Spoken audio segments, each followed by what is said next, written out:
எல்லாருக்கும் ஹாய். நான் இன்றைக்கி தக்காளி மோர் குழம்பு செய்ய போகிறேன். இப்போ எப்படி செய்து நம்ம பார்க்கலாம். 2 கப்பு தயிர் சேர்க்குறேன். இன்னும் 1 கப்பு சேர்க்குறேன். தண்ணி சேர்க்குறேன்.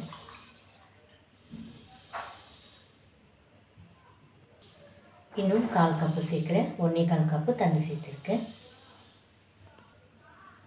நல்லா நம்ம மிக்ஸ் பண்ணி எடுத்துக்கலாம்.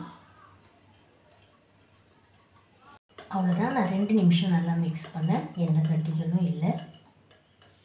போதும். 2 டேபிள் ஸ்பூன் எண்ணெய் சேர்க்குறேன்.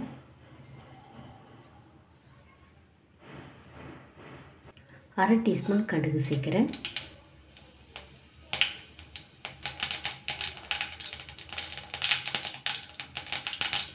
கால் டீஸ்பூன் வெந்தயம் சேர்க்குறேன். 1/2 டீஸ்பூன் பூண்டு கட் பண்ணி வச்சுருக்கேன் சேர்த்துக்கிறேன். 1/2 டீஸ்பூன் இஞ்சி,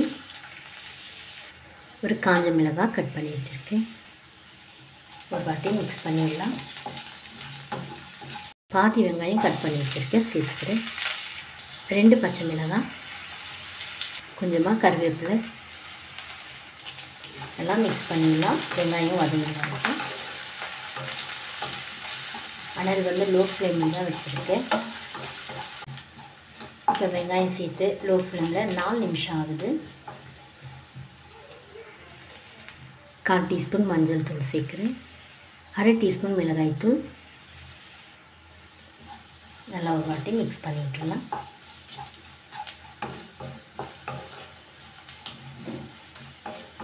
இப்போ 1 நிமிஷம் ஆகுது. 2 தக்காளி கட் பண்ணி வச்சுருக்கேன் சேர்த்துக்கிறேன். 1 டீஸ்பூன் உப்பு சேர்க்குறேன். மிக்ஸ் பண்ணிடலாம்.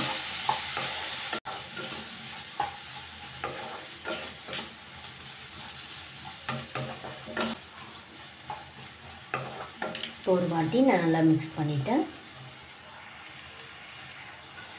ஒரு மூடி போட்டு வேகட்டும்.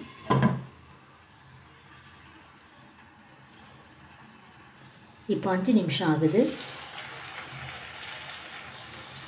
நல்லா மிக்ஸ் பண்ணிடலாம். இப்போ 1 நிமிஷம் ஆகுது. இப்போ நம்முடைய உள்ளே சேர்த்துடலாம்.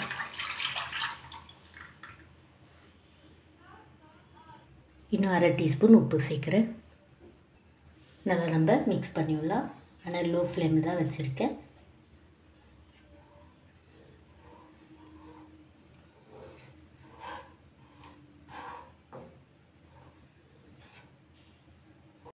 இப்போ லோ ஃப்ளேமில் 3 நிமிஷம் ஆகுது. போது எடுத்துடலாம். சூடானால் போதும் நம்மளுக்கு. அவ்வளோதான்.